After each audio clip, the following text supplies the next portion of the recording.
Thank you very much. It's a real pleasure to remotely connect with you and remotely sort of meet up with you. Hopefully we'll actually meet up at some point face to face, either in the UK. But if there are quite a few of you, then perhaps it's better I come to see you guys. But yes, it'll be a really nice pleasure to talk to you.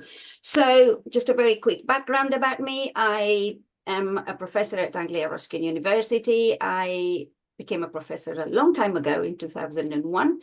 And I now direct the world-leading Vision and Eye Research Institute, which is part of the School of Medicine at Anglia Ruskin in Cambridge. And today I'm going to have a quick overview of some of the eye diseases that are commonly encountered. So age-related macular degeneration is something that we would encounter in people over a certain age, normally older people. Glaucoma, I mentioned, is also an age-related eye disease, and I call it the silent thief in the night. Cataracts, probably people are more aware of, and strictly not an eye disease, but it is something that affects people, and that's the dry eye syndrome. And most people would have dry eye at some point or another, and then retinal detachment. So these can be, apart from dry eye and cataract, can lead to blindness unless these are picked up early. And they need to be picked up early, but also there are other mitigating circumstances, other changes that we can take to prevent them, but also to reduce the progression of these eye diseases. So if I just sort of think about and put a question to you to say, what do you think when somebody says, do you know anything about eye diseases? So give yourself some thought and thinking power and say, do you know eye diseases? Do you know which eye diseases you might have encountered? Do you know somebody who might have eye diseases, or do you actually suffer from any of them? And more importantly, do we think that eye diseases are prevented or can be reduced with and the risk of blindness reduced?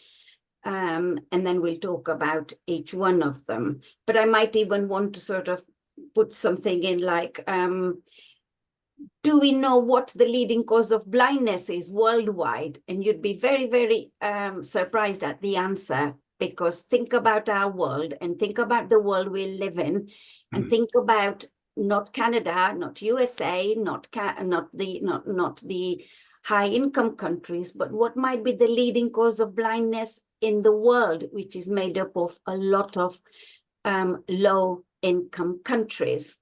And you'd be quite surprised at that.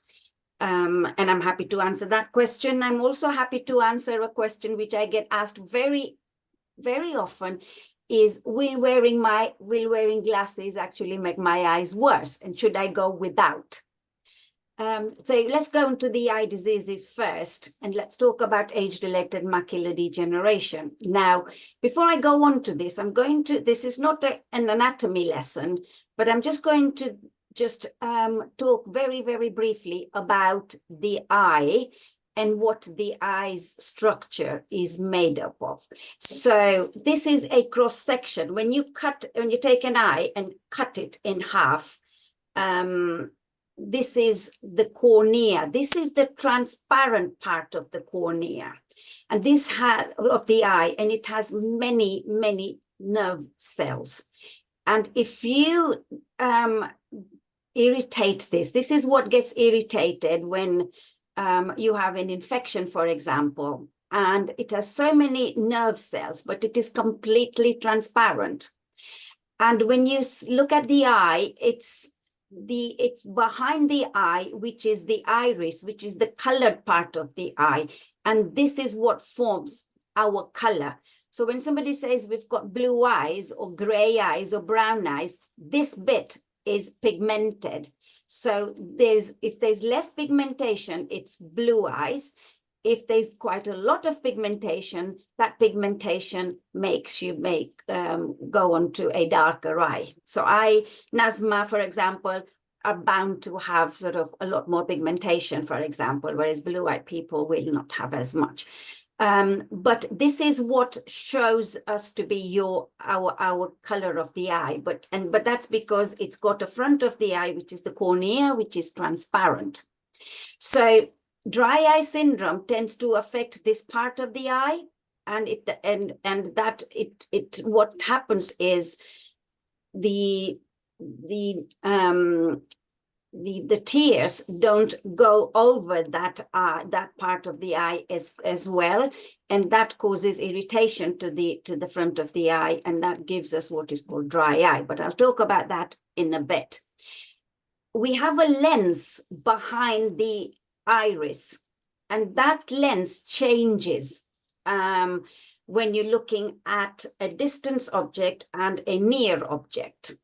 But this lens is really, really important. And what happens is, if it's made up of very clear protein, if you think of when you crack open an egg and you look at the transparent part, not the yolk, but the white of the egg, that's the sort of structure this lens is made up of.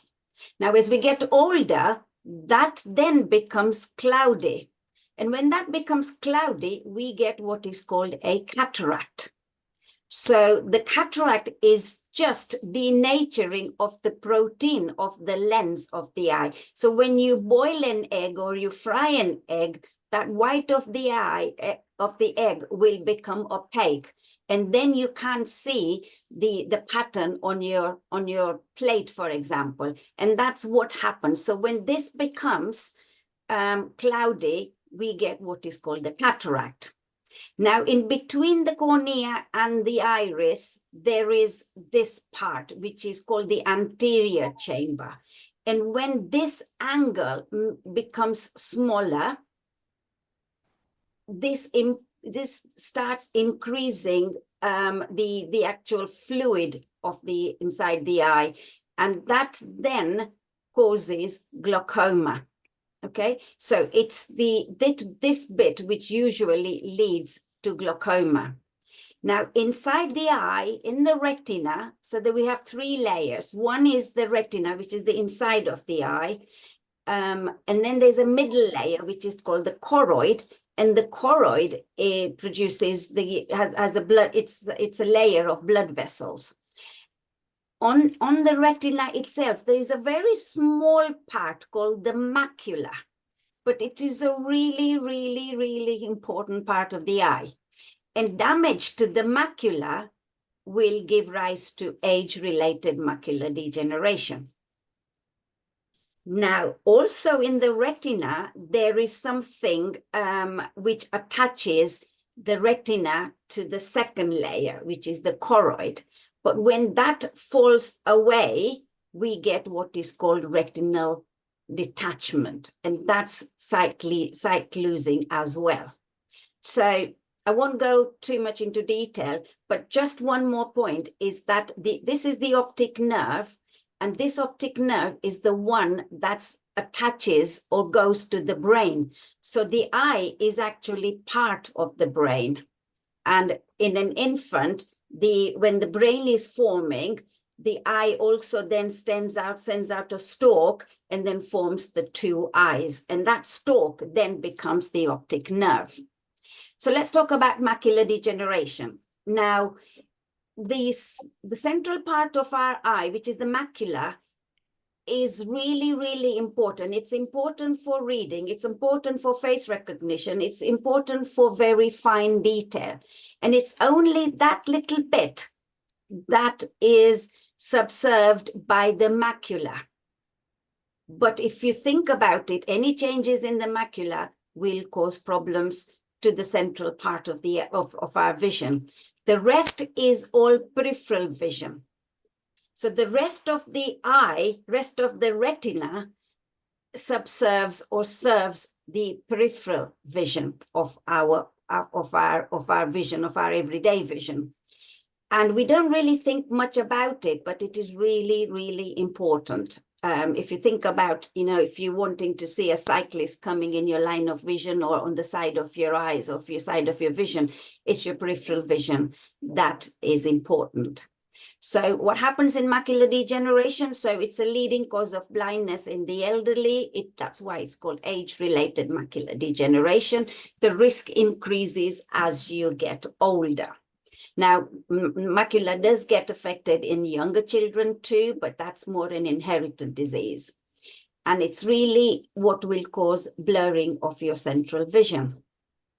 So it does affect quite a lot of people across the world, certainly 700,000 in the UK, but it becomes symptomatic only after a certain age.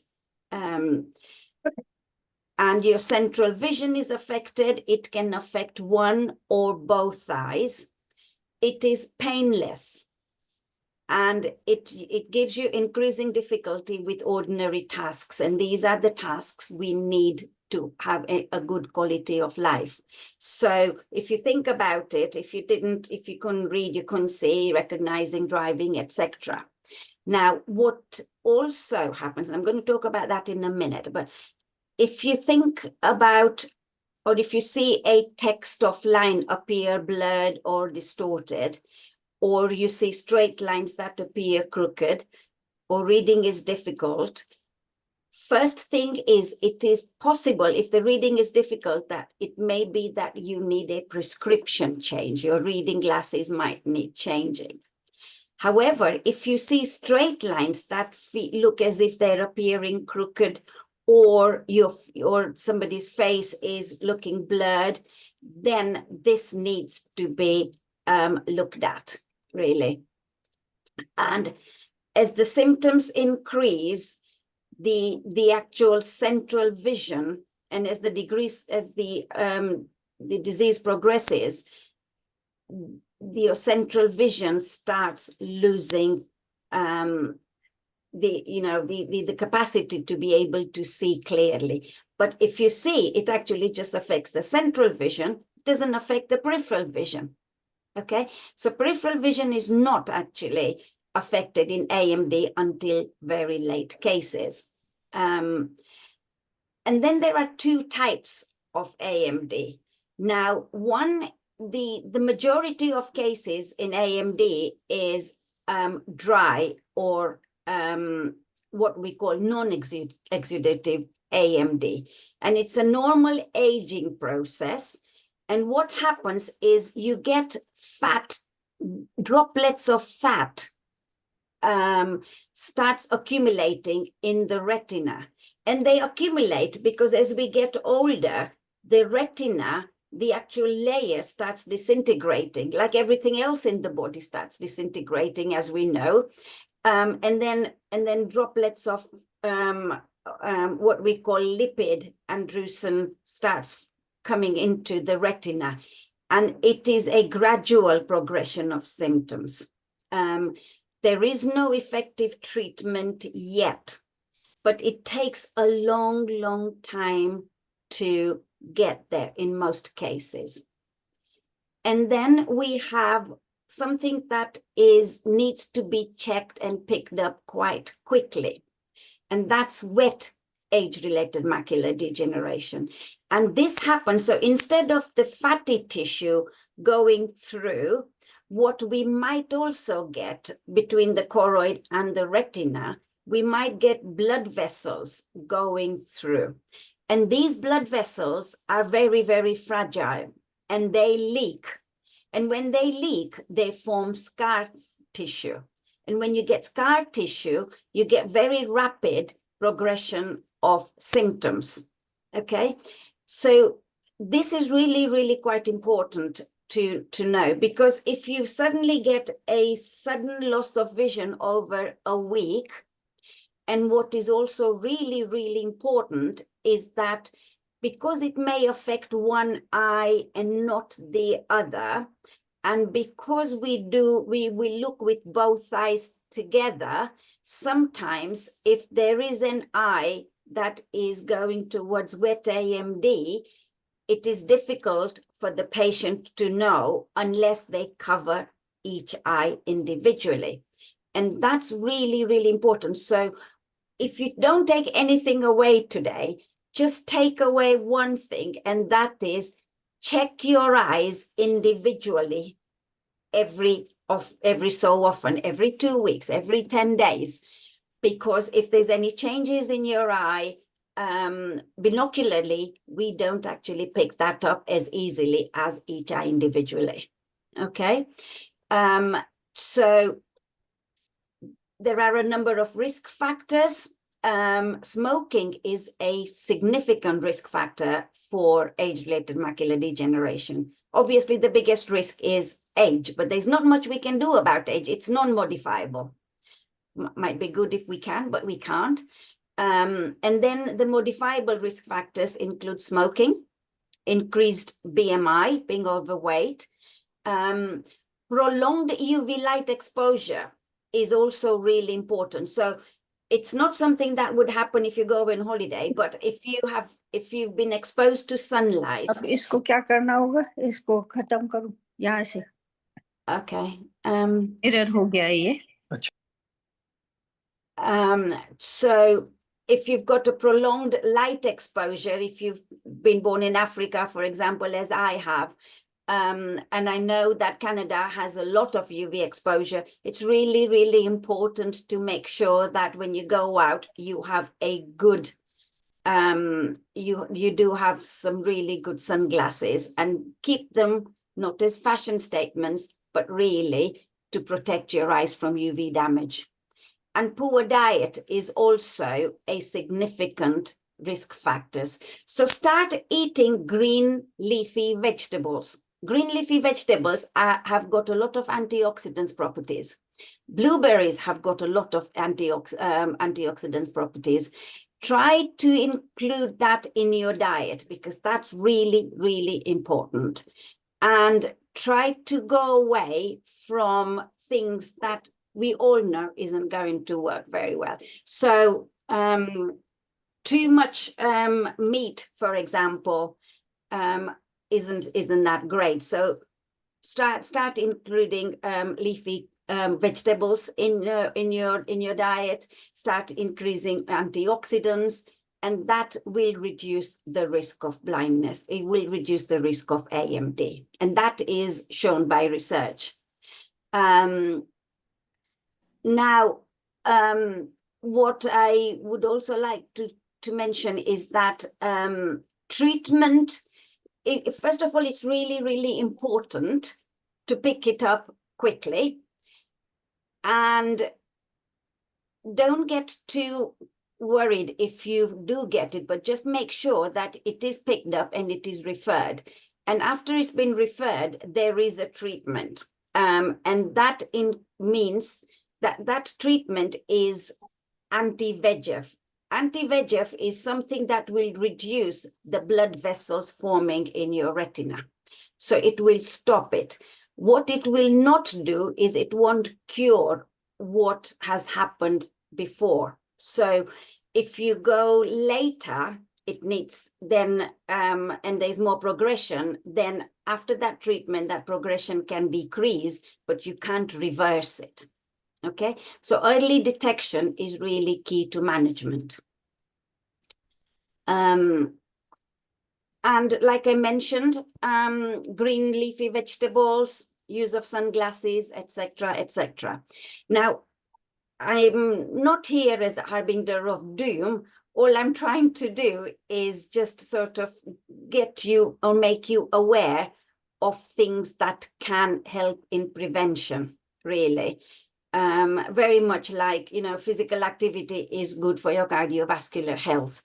Doesn't mean that you might not get it, but if the chances of you getting it and the progression becomes lower if you do regular exercises. So these are the sort of regular exercise bits I'd like to sort of talk to you about, which is, you know, good diet, use of sunglasses, and really make sure that even if you think you're seeing well, do have your regular eye tests.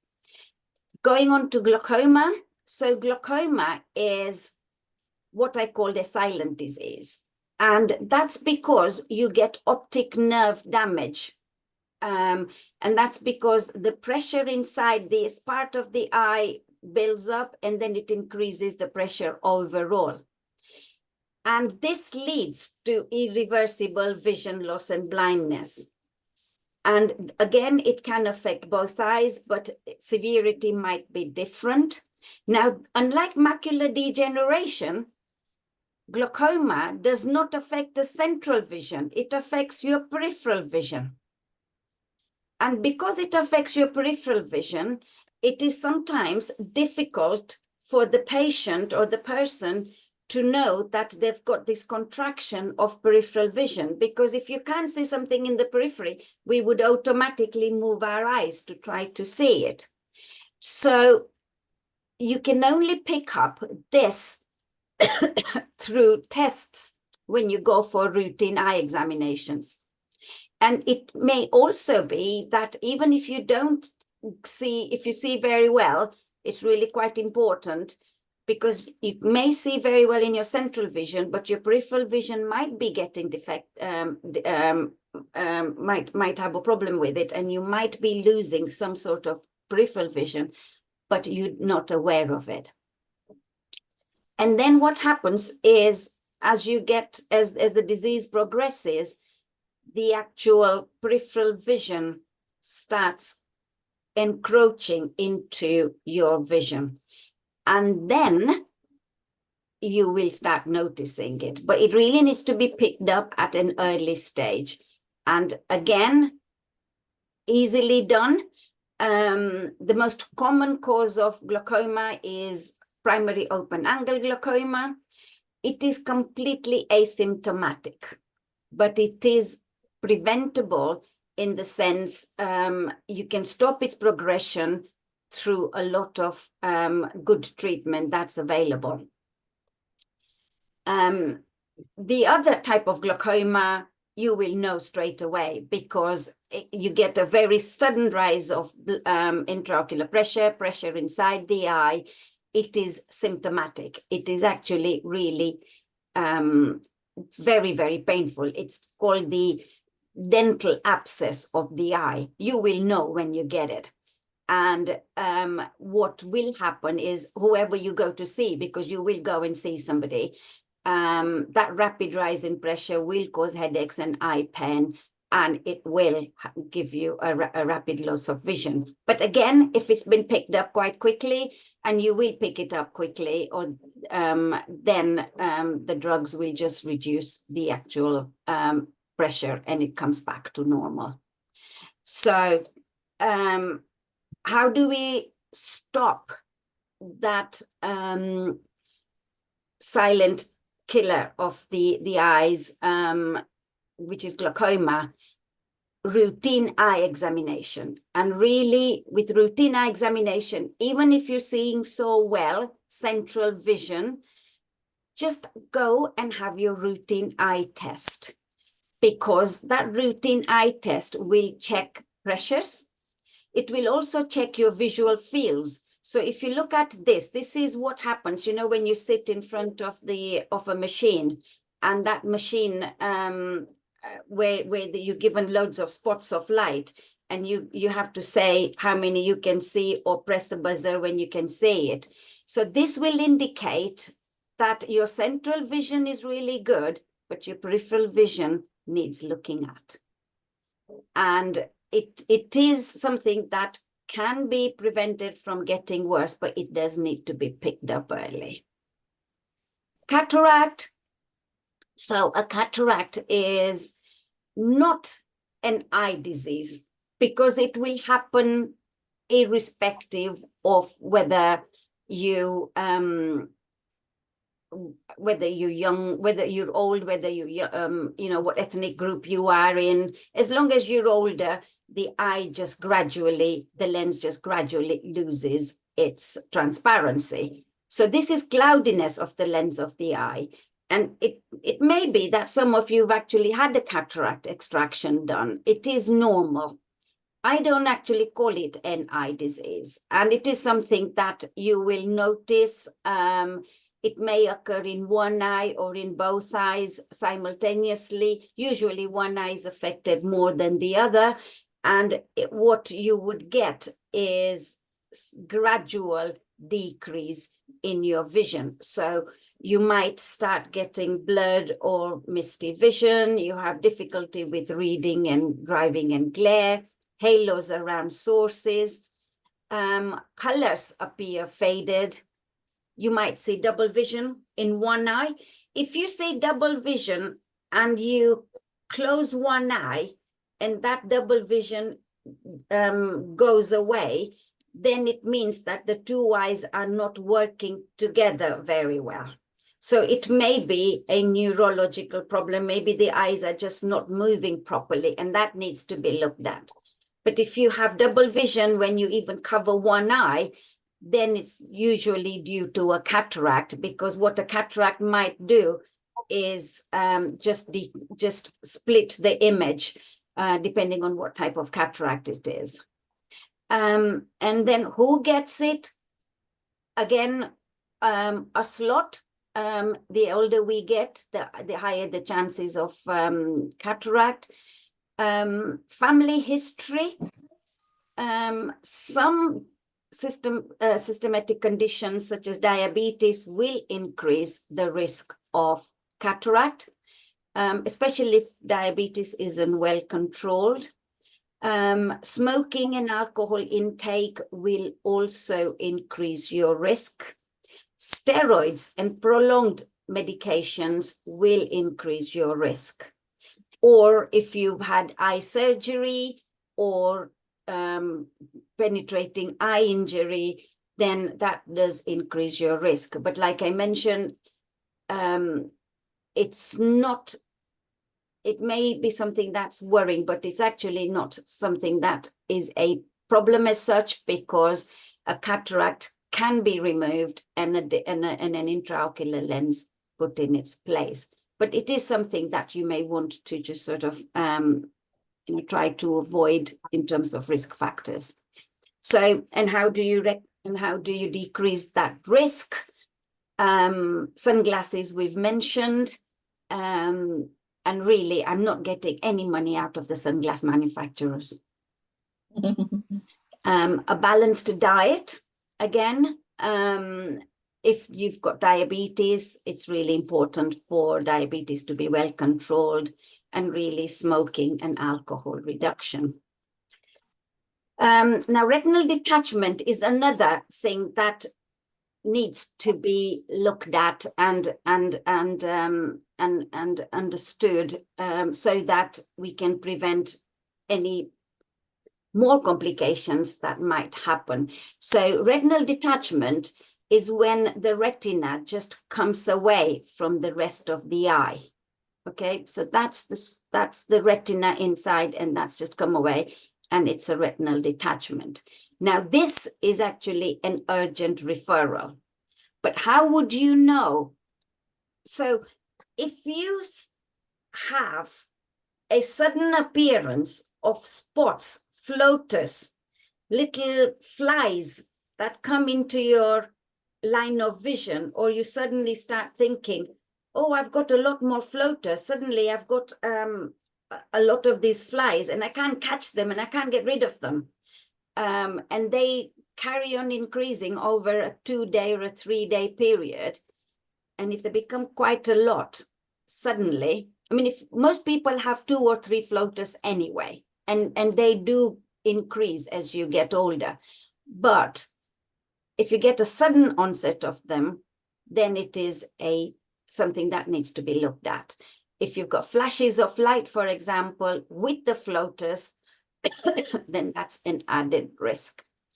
And if you feel as if there's a dark curtain falling in your line of vision, like a cobweb or something, and you just can't shift it, then it's really important that you seek help.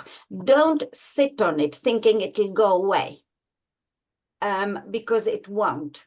There is another condition called primary vitreous detachment, which also gives rise to similar symptoms. But the only way to find out is for your eye health provider and healthcare professional to then look into the eye to see if it's just a posterior vitreous detachment or a retinal detachment. So suddenly, if you start seeing these little squiggly bits and they come in very suddenly, then that's really something you need to be aware of.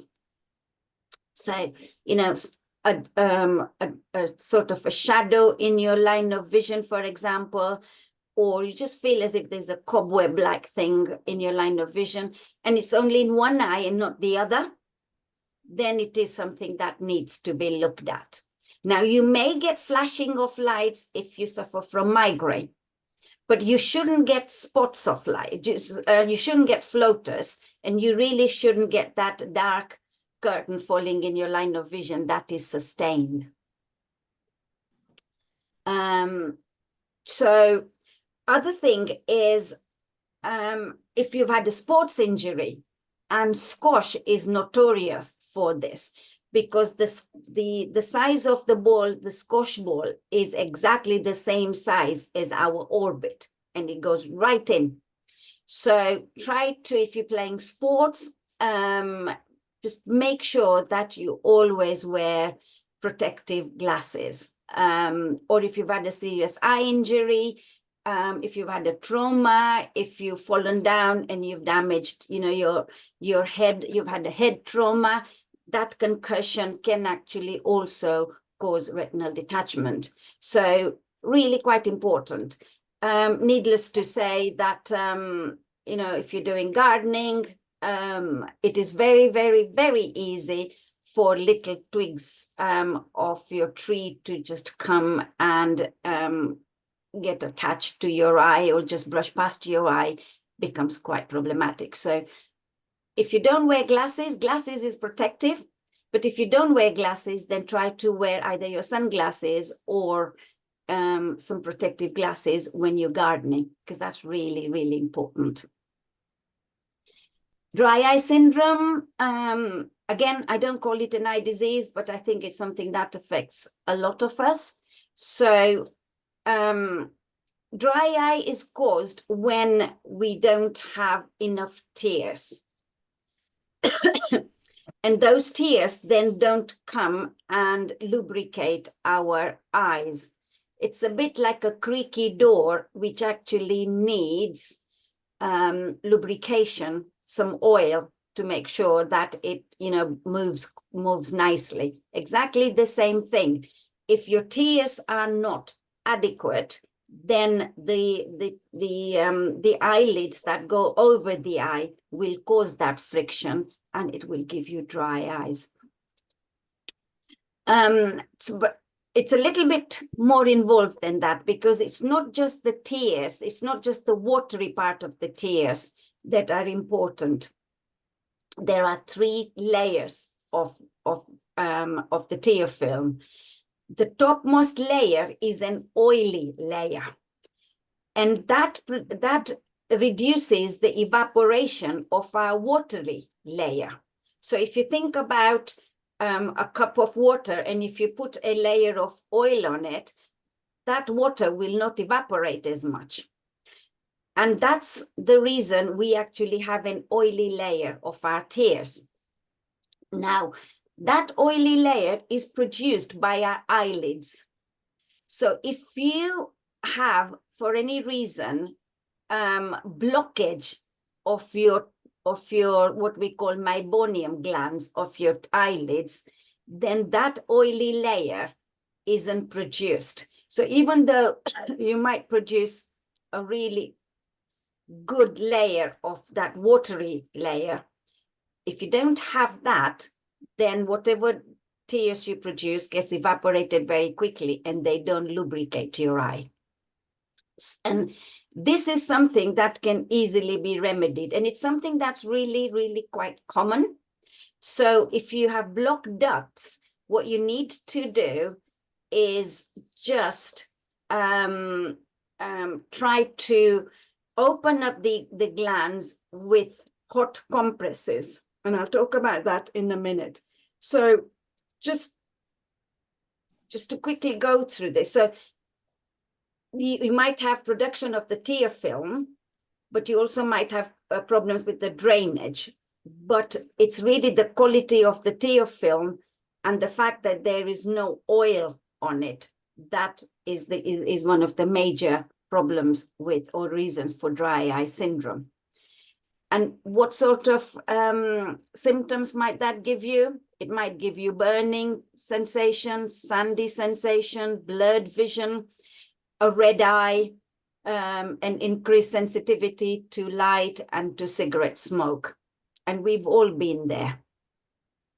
We also are now really, I think, slaves to technology. And we get dry eyes with computer use. And it's really quite important to have frequent screen breaks. So the 20-20 rule is really quite important. And that's take 20-second break every 20 minutes and look 20 feet away. That's all you need to do. And that looking away will enable your eyes to blink, because when we're concentrating on a computer, we actually forget to blink. So looking away will then make us blink. And that's what you need to do. If you suffer from dry eye quite a bit, it might be an idea to put a timer on your computer every hour, and then just do 20 forcible blinks every hour, and that will make a difference. So like I mentioned, warm compresses to the eye. If all of that is difficult, then you do get dry eye drops, and those are called hypomelos. They just simulate your tear film. It's actually tears, which then gives you that lubrication. And if you wear contact lenses and it's dry eyes, then seek advice. You might need to change the type of your lens, or change you might need to change the actual lens itself, or your wearing time, or your cleaning regime. Diabetic retinopathy, this is something I've done quite a lot of work around. So we know diabetes is on the rise, and it is something that is quite on the rise, not just in high-income countries, but now also in low-income countries too, for very different reasons. So we know it's a serious disease. And this is something that might interest you, but even though it's not, you don't have NHS.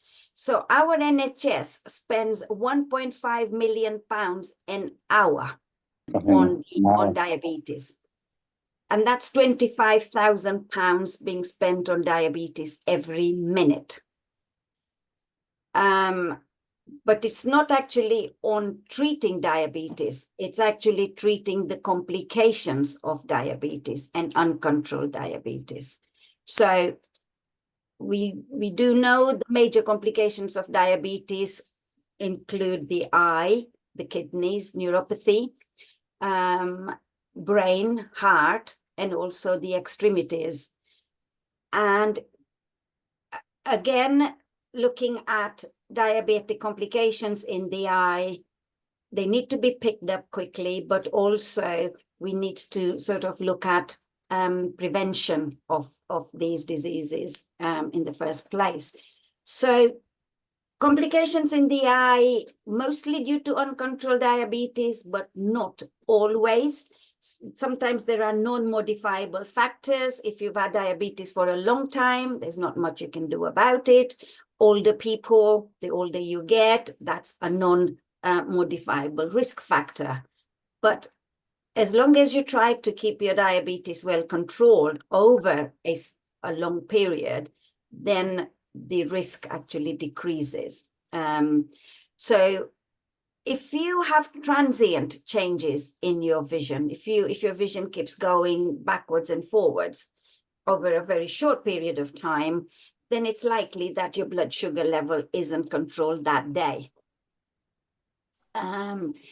your prescription, your spectacle prescription might change. I might see patients who get a very different prescription, and then suddenly they come back to their original prescription, and that just shows a change in your blood sugar levels. There's also a higher risk of cataract, and they do occur earlier in diabetes.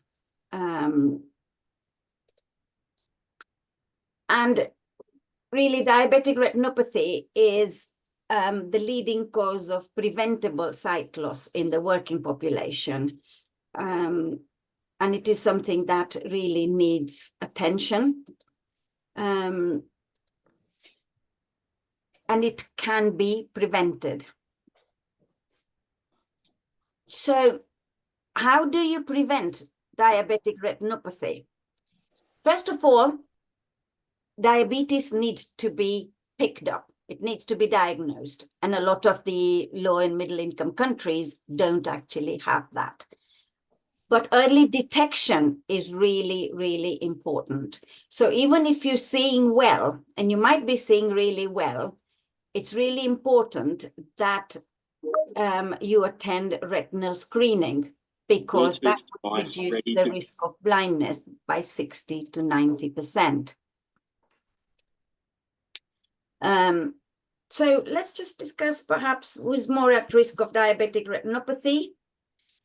Like I mentioned, non-modifiable factors. Age, you can't do much about. Duration, you can't really perhaps do much about. Women tend to have a higher risk of diabetic retinopathy, and people from lower socioeconomic backgrounds. And also people of ethnicity, South Asians and Black communities tend to have a much higher risk of diabetic retinopathy. And there are some genetic reasons. South Asians tend to be more likely to put excess fat around the abdomen, and we also have a reduced sensitivity to insulin.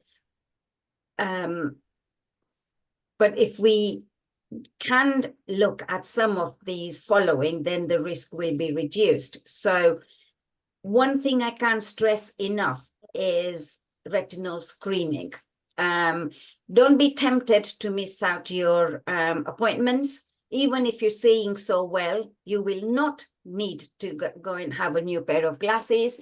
What you do need to do is just ensure that your retinal screening is up to date, because it will reduce the risk of blindness by 60 to 90%. And the second one, which is modifiable, is your blood sugar, your blood pressure, and your cholesterol levels, really. And how do we look at that? So obviously, we need to have healthcare. Now, I know in Canada, you have good access to healthcare. I work with 15 different countries in the world, including Sri Lanka, Nepal, Mexico, Pakistan, Nigeria. They don't have what we have. So we are very, very lucky. And I'm asking them to seek healthcare access. But it's not just healthcare access. We also need to have self-management too, as we know. So increased literacy, knowledge and awareness. And despite the fact that we're also a high economic country, and I know America is a high economic country, the actual rate of diabetic retinopathy and sight-threatening retinopathy is really high in some ethnic groups. And that is against around literacy and lower awareness of diabetic literacy.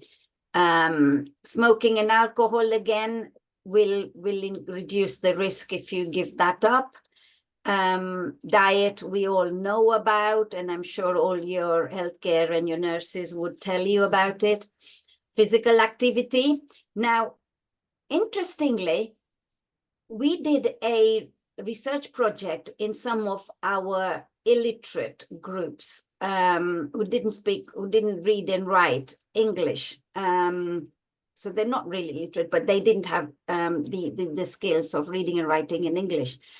And there was a lot of barriers that we picked up, which I wouldn't have thought that. So there were people who came and told us that they thought that if they do any exercise, the diabetes will get worse. Or they would say, we don't know. We know eating rice is not a good thing, but what else can we do?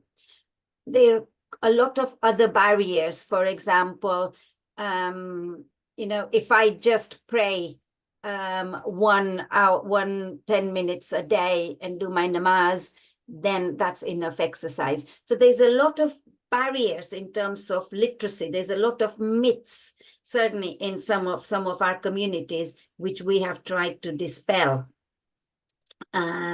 So in order to do that, and we don't have in the UK diabetic training in which is culturally and linguistically appropriate.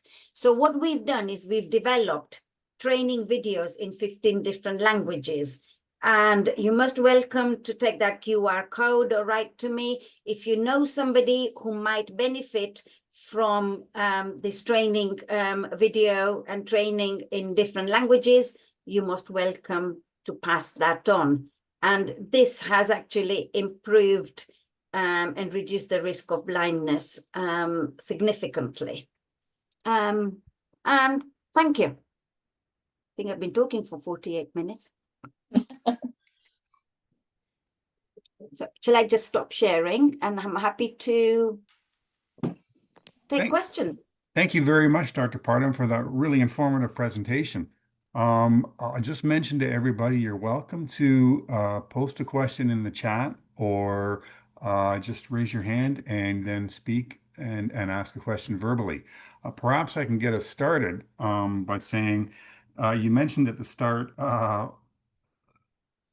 it'd be interesting to know what is the leading cause of blindness in the world. And I'm not sure if I picked that up in your presentation, but I was wondering what the answer to that question is. Let me throw that back to you guys. And Okay. what do you think it might be? Diabetes sounds like a big something that's impacting a lot of folks around the world. And that seems to cause the Yeah. I made some notes as you were talking too, but Yeah. I think I made too many notes. So no, I didn't mention it. Oh, okay. The leading cause of blindness is not having access to glasses, eyeglasses in Really? people.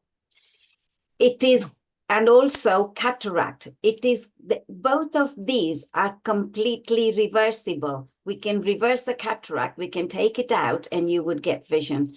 But the leading cause of blindness in the world, if you think about different parts of the world, very poor countries, low and middle income countries, a £5 pair of glasses is what causes blindness in the elderly. Okay. Which is such a shame. In high income countries, the leading cause of blindness in the elderly population is age-related macular degeneration. The leading cause of blindness in the working population is diabetic retinopathy and sight-threatening diabetic retinopathy. So age-related macular degeneration, we can try to reduce the progression of it by timely detection and timely treatment. And can I just assure you, I know this sounds really not good, and I don't know if anybody's actually had any as suffered from age-related macular degeneration, but the treatment is is anti-VEGF, and that's given in the form of injections. Okay, that was going to be my next question, because I have some friends in my mom's condo who have been diagnosed with AMD, and they go every 6 weeks or so for an injection. Yes. I was trying to understand the context for that. Thank you. Yes. So what happens is, so the wet AMD, Audrey will come to you in a minute. I can see you. So if that's okay. So what happens in age-related macular degeneration, which is wet AMD, like I mentioned, the retinal layer becomes fragile, and then the blood vessel layer, which is underneath it, starts bringing blood vessels into the retinal layer, and they are very fragile. They tend to hemorrhage. So the treatment is called anti-VEGF. And anti-VEGF is anti-vascular endothelial growth factor. So it reduces the actual new blood vessels from forming. Oh, I So see. vascular Okay. is blood vessels. And those are given intravenously, intraocularly, and they sound a lot worse than they are. They're really not that bad if somebody's had them, but just the thought of it. So again, if you need to have them done, please don't shy away from it, because they're really not that painful, although it doesn't sound that good. No, my friends who do that, they'll say they maybe take a Tylenol for a day or so after the acetaminophen for a day or two after the injection, and then they're fine. Yeah. It actually does prevent progression. So Okay. it will keep the eyesight that there was. If it doesn't, if that's not done, then for sure that retinal age-related macular degeneration will progress.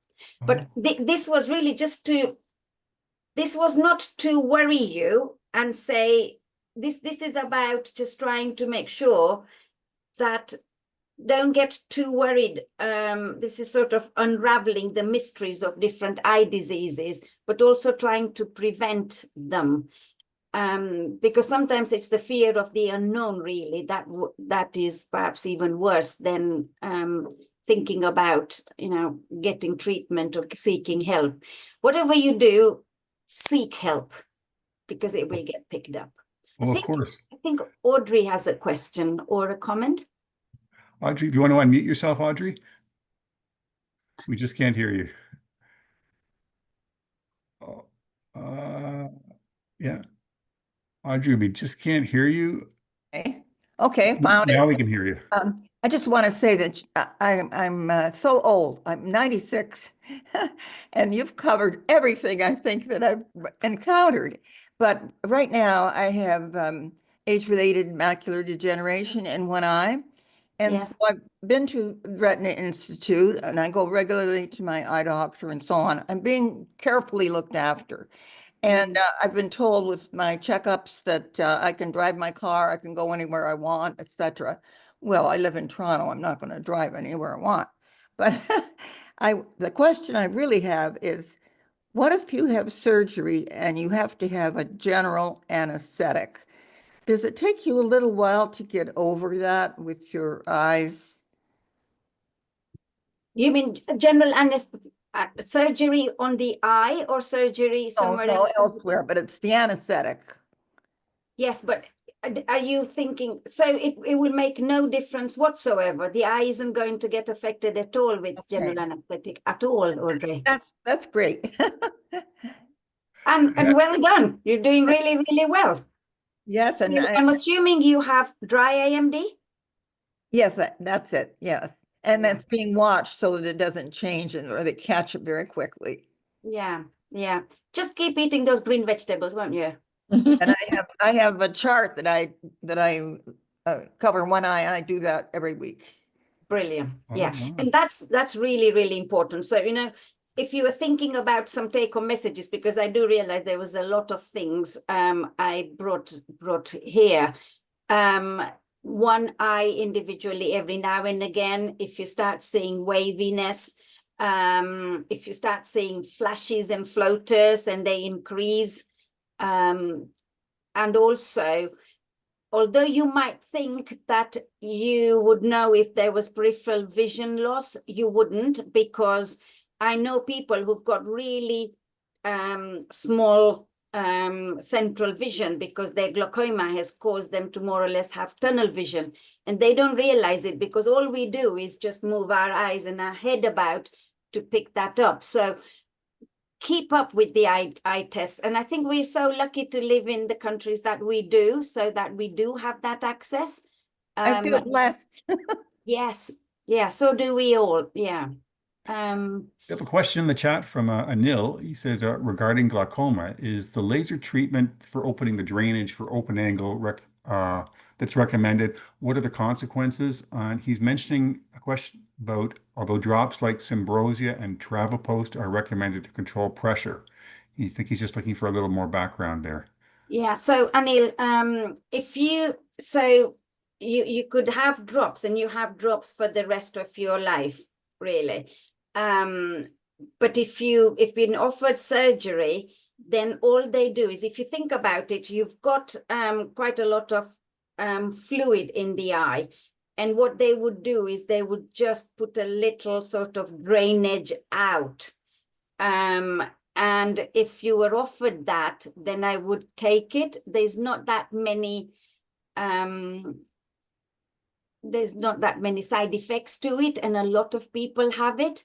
So if you are offered that, I would go with it.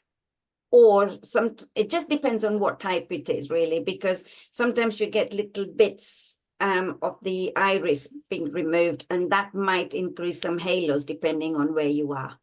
Yeah, it's a open angle glaucoma, and the question I have, Professor, is that after the laser treatment, I read a lot of literature that those cells, they form again, then you have to go and repeat again after 6 months or 1 year.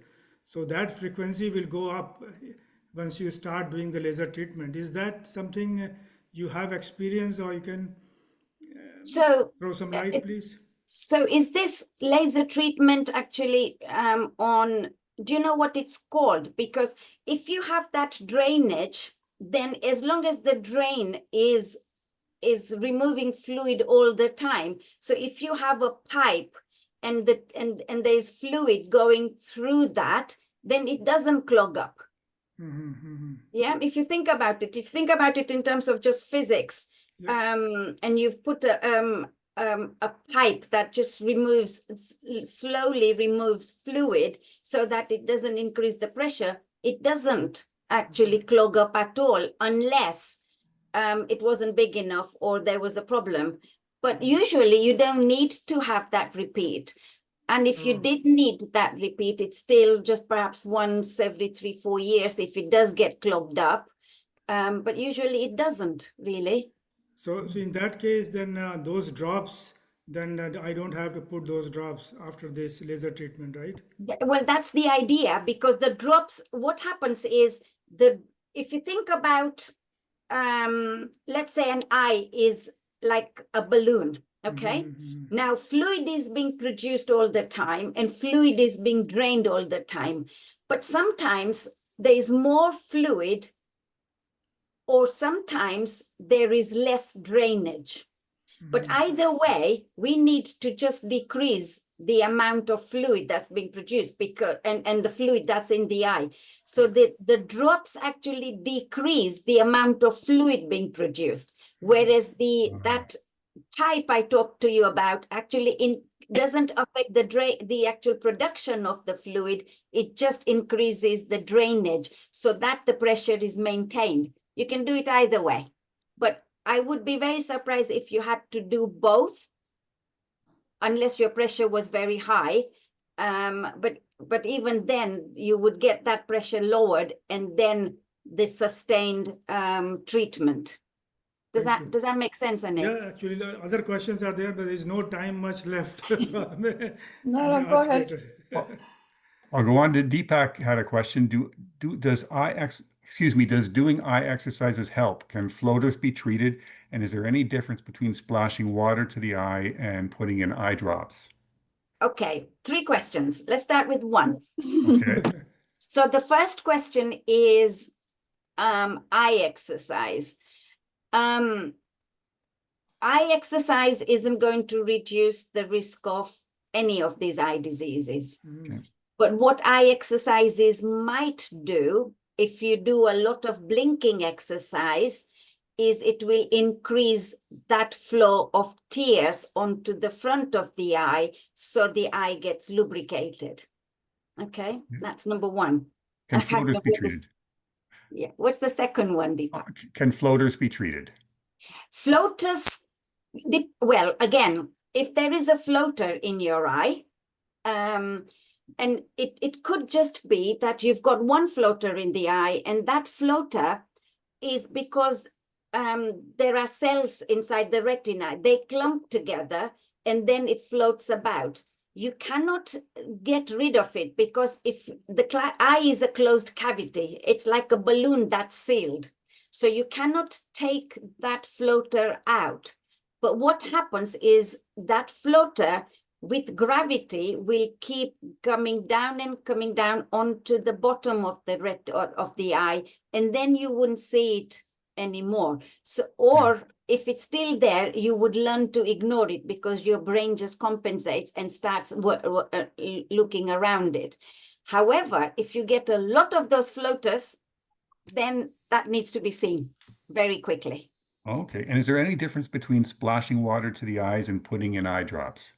So it depends again, if you've got dry eye disease, then the composition of the lubrication drops is very much thicker, and it's very much like the tears. So that will help you more. If you don't have dry eye disease, then please don't use lubricating drops because you don't need them. You can just wash your eyes with cold water.